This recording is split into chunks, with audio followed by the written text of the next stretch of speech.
Miranda Devine is an investigative journalist, author, columnist, and she broke the story of the Hunter Biden laptop just before the 2020 election.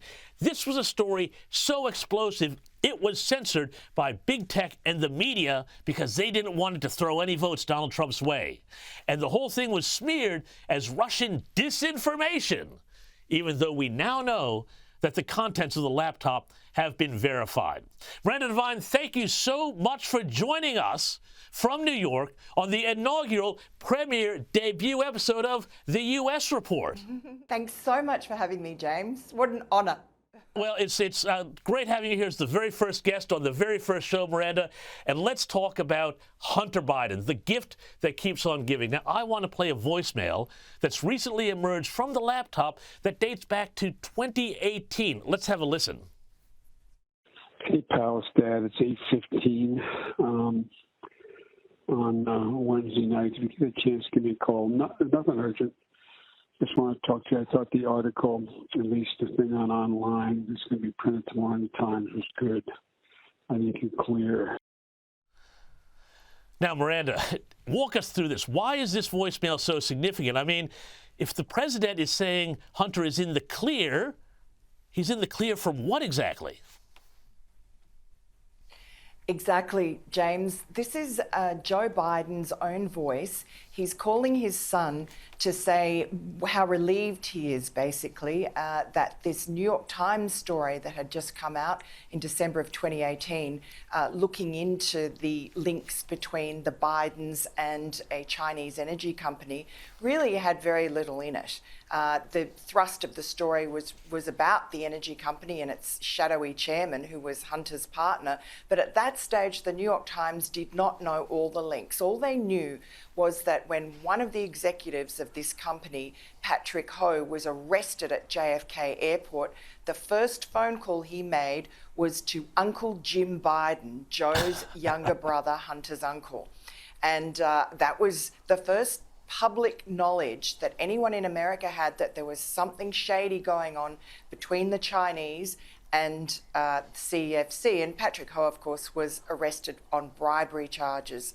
And that was what CEFC was. It was the capitalist arm of President Xi's Belt and Road Initiative, and its entire business model was to go into smaller countries and bribe officials and buy up energy and other infrastructure cheaply, and eventually ensnare these poor countries, strife-torn countries, in debt traps.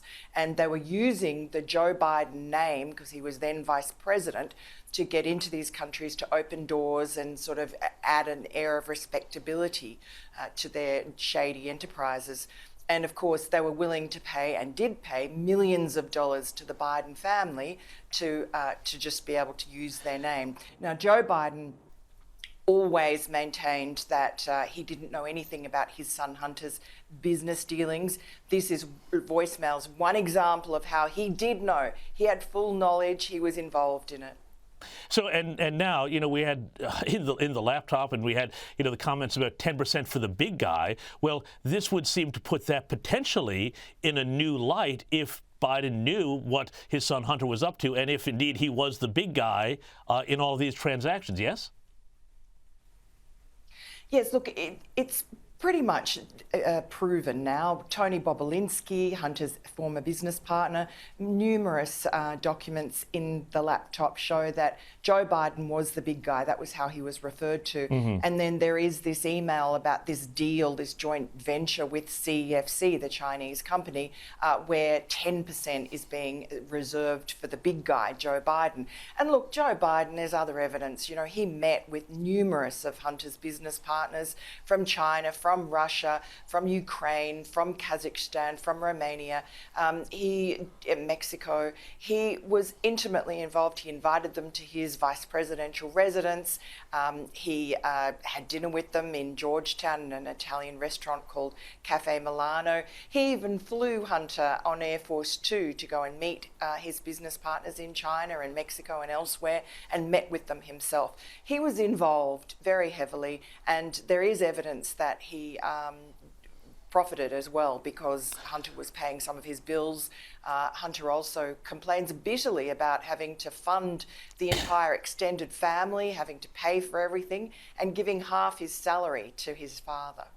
Yeah, well, I mean, obviously, Joe was clearly the qualification for Hunter to be the contact for all these people. Just very quickly before we go, a lot of reaction to the Roe versus Wade decision this week from the Democrats. Very quickly, the Democrats have been telling a lot of porkies about this, haven't they, Miranda?